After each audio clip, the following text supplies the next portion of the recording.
नमस्कार साथियों, जय हिंद जय भारत। मैं गौरव कुमार आपका फिर से स्वागत करता हूं आपके अपने YouTube channel Haryana study vines पर। दोस्तों, आज इस क्लास में हम भारतीय संविधान सभा की मांग और उसके द्वारा संविधान के निर्माण कार्यों के बारे में स्टडी करेंगे। आइए शुरुआत करते हैं दोस्तों संविधान सभा की मांग से। संविधान सभा की पहली मांग 1895 में बाल गंगाधर तिलक के द्वारा स्वराज विधेयक के द्वारा की गई थी। स्वराज विधेयक में बाल गंगाधर तिलक ने कहा कि भारत के सभी नागरिक एक समान हैं और इन्हें धर्म की, भाषण की, अभिव्यक्ति की और विचारों की स्वतंत्रता मिलनी चाहिए। परंतु इस मांग का ज़्यादा समर्थन न मिलने के कारण इस मांग को अनौपचारिक मांग भी कहा जाता है। यहाँ से एक काफ़ी इम्पोर्टेंट शब्द निकल कर आया जिसे स्वराज कहा जाता है। स्वराज शब्द का अर्थ क्या है? स्वराज शब्द का अर्थ है सव्य का राज, यानी कि सव्य का शासन। अब भारतीयों की डिमांड क्या थी कि हमें खुद का शासन या खुद का राज अब भारत के अंदर चाहिए। इसलिए भारतीय डिमांड करने लगे थे किसकी? स्वतंत्र भारत की। दोस्तों, जो स्वराज शब्द है ये सबसे पहली बार महर्षि दयानंद सरस्वती के द्वारा सत्यार्थ प्रकाश में लिखा गया था और इस शब्द का सर्वप्रथम आधिकारिक प्रयोग दादा भाई नौरोजी के द्वारा किया गया था। एक अन्य इम्पोर्टेंट शब्द और है जिसका नाम है संविधान। यह शब्द ब्रिटेन के सर हेनरी मैन के द्वारा दिया गया था और जैसा कि मैं आपको पिछली क्लासों में बता चुका हूँ कि सबसे पहले लिखित संविधान अमेरिका के अंदर लागू हुआ था। फिर 1922 के अंदर महात्मा गांधी एक किताब लिखते हैं जिसका नाम है यंग इंडिया। इस किताब में इन्होंने कहा कि भारतीय संविधान भारतीयों की इच्छा के अनुसार ही बनेगा और 1924 में स्वराज पार्टी के द्वारा भी संविधान सभा की मांग को दोहराया गया। फिर दोस्तों, जब साइमन कमीशन भारत आया तो एक बहुत बड़ा विवाद खड़ा हो गया था और उस विवाद के दौरान एक रिपोर्ट तैयार की गई थी। उस रिपोर्ट को कहा गया दोस्तों नेहरू रिपोर्ट। यह रिपोर्ट मोतीलाल नेहरू के द्वारा लिखी गई थी और जो भारत का संविधान तैयार करने का पहला प्रयास था। दोस्तों, अगर पूछा जाए भारतीय संविधान की नींव किस रिपोर्ट से मानी जाती है तो नेहरू रिपोर्ट से। काफ़ी इम्पोर्टेंट ये रिपोर्ट थी दोस्तों, आप इसको नोट कर सकते हो। अब बात की जाए औपचारिक मांग की। जो आपका M.N. रॉय हैं, मानवेंद्र नाथ रॉय हैं, इनके द्वारा संविधान सभा की औपचारिक मांग की गई दोस्तों 1934 में। इस मांग को औपचारिक या आधिकारिक मांग क्यों कहा जाता है? क्योंकि इस मांग का समर्थन बहुत सारे लोगों के द्वारा और बहुत सारी पार्टियों के द्वारा भी किया जाता है। इसलिए दोस्तों आप नोट कर सकते हो कि संविधान सभा की पहली औपचारिक ऑफिशियल डिमांड किसके द्वारा की गई थी? मानवेंद्र नाथ रॉय के द्वारा। और इस मांग का समर्थन 1935 में भारतीय राष्ट्रीय कांग्रेस के द्वारा भी किया गया था। दोस्तों, पिछली क्लास में मैं आपको बता चुका हूं कि दूसरे विश्व युद्ध के दौरान अंग्रेजों ने भारतीयों का समर्थन प्राप्त करने के लिए दो प्रस्ताव भारत में भेजे थे। एक का नाम है अगस्त प्रस्ताव और दूसरे का नाम है क्रिप्स मिशन। ठीक है दोस्तों, अगस्त प्रस्ताव 1940 में आया था दोस्तों और इसे लॉर्ड लिनलिथगो के द्वारा पेश किया गया था और इसके अंदर पहली बार भारत के संविधान निर्माण के बारे में बताया गया था कि भारत में क्या किया जाएगा, संविधान सभा का गठन किया जाएगा और भारतीय लोग स्वयं ही अपने आप ही भारतीय संविधान का निर्माण करेंगे। लेकिन कब करेंगे? विश्व युद्ध समाप्त होने के बाद। इसलिए भारतीयों ने इस प्रस्ताव का क्या किया था दोस्तों? बहिष्कार किया था।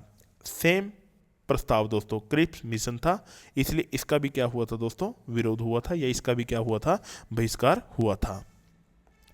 और विश्व युद्ध समाप्त होने के बाद दोस्तों ब्रिटेन के अंदर लेबर पार्टी की सरकार आती है और प्रधानमंत्री बनते हैं क्लाइमेट एटली। उनका चुनावी भाषण ही था कि जैसे लेबर पार्टी की सरकार आती है तो भारत को क्या किया जाएगा? स्वतंत्र किया जाएगा। उसी वादे के तहत वो भारत को स्वतंत्र करने के लिए भारत में 3 व्यक्तियों का एक मिशन भेजते हैं। ये थे आपके 3 कैबिनेट मंत्री, इसलिए इस मिशन को कैबिनेट मिशन भी कहा जाता है। यह मिशन 24 मार्च 1946 को भारत आया था, जिसमें 3 सदस्य थे, पैथिक लॉरेंस, स्टेफोर्ड क्रिप्स और A.V. अलेक्जेंडर। जो पैथिक लॉरेंस है दोस्तों, ये ये इस मिशन का हेड था, अध्यक्ष था। ये मिशन 16 मई 1946 को अपनी योजना पेश करता है और भारत में संविधान सभा का चुनाव करवाता है, जो आपका जुलाई से अगस्त 1946 के बीच में हुआ था। इसके लिए टोटल सीटें कितनी रखी गई थी? आपका 389। 296 सीटें कहाँ से थी दोस्तों? ब्रिटिश भारत से, जिसमें से जो आपका 11 ब्रिटिश प्रांत है उनके अंदर से 296 और 4 ब्रिटिश कमिश्नरियों से कितनी थी? 4। वो थी ब्रिटिश कमिश्नरियाँ कौन कौन सी है? दिल्ली है, अजमेर है, बलूचिस्तान है और कुर्ग है। तो टोटल ब्रिटिश भारत से कितनी सीटें थी? आपका 296।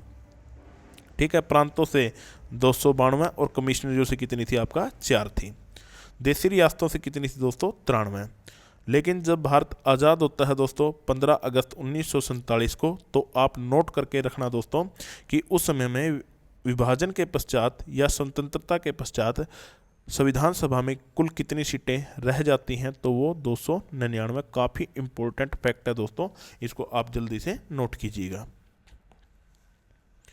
फिर दोस्तों बात की जाए अलग अलग प्रतिनिधित्व की, वो भी काफ़ी इंपॉर्टेंट फैक्ट बन जाता है आपके एग्जाम के दृष्टिकोण से, आप उनको भी नोट कीजिएगा कि संविधान सभा के अंदर सामान्य लोग कितने थे या सामान्य सीट कितनी थी? 213।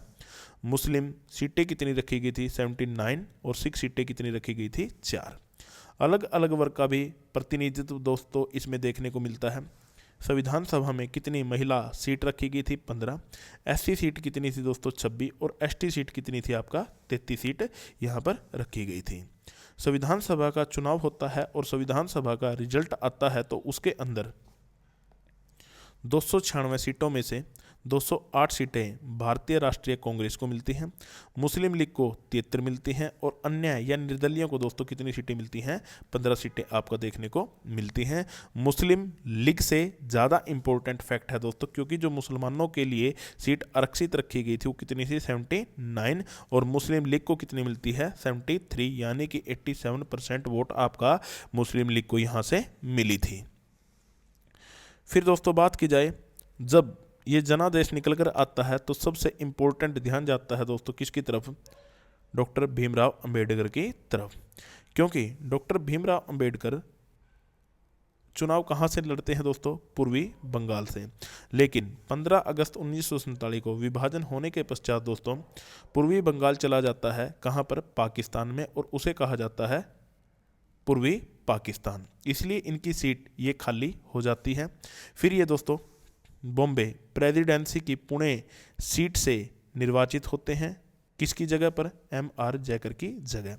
काफ़ी इंपॉर्टेंट फैक्ट है दोस्तों, यदि पूछा जाता है कि डॉक्टर भीमराव अंबेडकर संविधान सभा के सदस्य कहाँ से नियुक्त हुए थे, तो वो आपका बॉम्बे की पुणे सीट से। काफ़ी इंपॉर्टेंट फैक्ट भी निकल कर यहाँ पर आते हैं, वो भी आप नोट कर सकते हो कि संविधान सभा में प्रथम एंग्लो इंडियन कौन चुने गए थे? Frank Anthony. और प्रथम पारसी कौन थे? P.H. मोदी। उससे भी इम्पोर्टेंट फैक्ट क्या है कि कौन कौन संविधान सभा के सदस्य नहीं थे? 2 इम्पोर्टेंट चेहरे दोस्तों, उनको आप नोट कर सकते हो, महात्मा गांधी और मोहम्मद अली जिन्ना संविधान सभा के सदस्य नहीं थे। तेज बहादुर सप्रू और जयप्रकाश नारायण ने संविधान सभा की सदस्यता लेने से इनकार कर दिया गया था। तो दोस्तों आप यहाँ से ये चीज़ें नोट कर सकते हो। आगे बढ़ते हैं संविधान सभा के स्तर के बारे में। संविधान सभा की पहली बैठक 9 दिसंबर 1946 को नई दिल्ली के अंदर आयोजित हुई, एक पुस्तकालय के अंदर दोस्तों, जिसके अंदर पहली बैठक में 207 सदस्य यहाँ पर पहुँचते हैं। और सेशन के अंदर, क्योंकि सेशन कई दिन तक चलता है, टोटल कितने सदस्य पहुँचे थे? 211। यहाँ पर दोस्तों अस्थायी अध्यक्ष का चुनाव किया जाता है और अस्थायी अध्यक्ष कौन बने हैं दोस्तों? डॉक्टर सच्चिदानंद सिन्हा, जिनकी सिफारिश आचार्य J.B. कृपलानी के द्वारा की गई थी दोस्तों। और यह फ्रांस मॉडल पर आधारित थी कि सबसे वृद्ध व्यक्ति को ही संविधान सभा का अध्यक्ष बनाया जाए। तो अस्थायी अध्यक्ष दोस्तों संविधान सभा के पहले कौन निर्वाचित होते हैं? सच्चिदानंद सिन्हा। और फिर 11 दिसंबर 1946 को संविधान सभा के स्थायी अध्यक्ष के रूप में नियुक्त किए जाते हैं दोस्तों कौन? डॉक्टर राजेंद्र प्रसाद। और संवैधानिक सलाहकार बनाए जाते हैं B.N. राव, बेनेगल नरसिम्हा राव। दो उपाध्यक्ष भी नियुक्त होते हैं दोस्तों, एच.सी. मुखर्जी और वी.टी. कृष्णमाचारी। दोस्तों आप इनका नाम जरूर याद रखिएगा, संवैधानिक सलाहकार, क्योंकि इनके द्वारा ही भारतीय संविधान का प्रारूप यानी कि ड्राफ्ट तैयार किया गया था, जिसके बारे में अभी हम चर्चा करेंगे। 13 दिसंबर 1946 को पंडित जवाहरलाल नेहरू के द्वारा दोस्तों क्या किया गया था, उद्देश्य प्रस्ताव पेश किया गया था, लेकिन यह यहाँ पर 13 दिसंबर 1946 के दिन पास नहीं किया गया, क्योंकि भारतीय संविधान सभा का मानना यह था कि मुस्लिम लीग के लोग वापस आएंगे और संविधान निर्माण में दोस्तों क्या करेंगे, सहयोग करेंगे। क्योंकि जो उद्देश्य प्रस्ताव है दोस्तों, इसको भारतीय संविधान का क्या कहा जाता है दोस्तों, जीवन दर्शन भी कहा जाता है, क्योंकि इसके अंदर भारतीय संविधान का उद्देश्य लिखा हुआ है कि कौन प्रभुत्व संपन्न है, भारत में किस प्रकार से न्याय मिलेगा, भारत कैसे लोकतंत्र बनेगा। तो काफ़ी इंपॉर्टेंट चीज़ें दोस्तों यहाँ पर लिखी हुई हैं।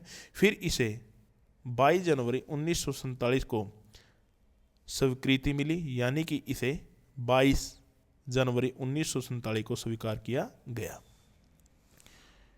दोस्तों उद्देश्य प्रस्तावी आगे चलकर दोस्तों क्या कहलाया, प्रस्तावना। जब दोस्तों मैं आपको प्रस्तावना टीच करूंगा तो इसके अंदर जितने भी इंपॉर्टेंट वर्ड हैं उनको प्रॉपर तरीके से एक्सप्लेन करूंगा, ताकि आपकी एक बेसिक समझ ज़्यादा विकसित हो सके।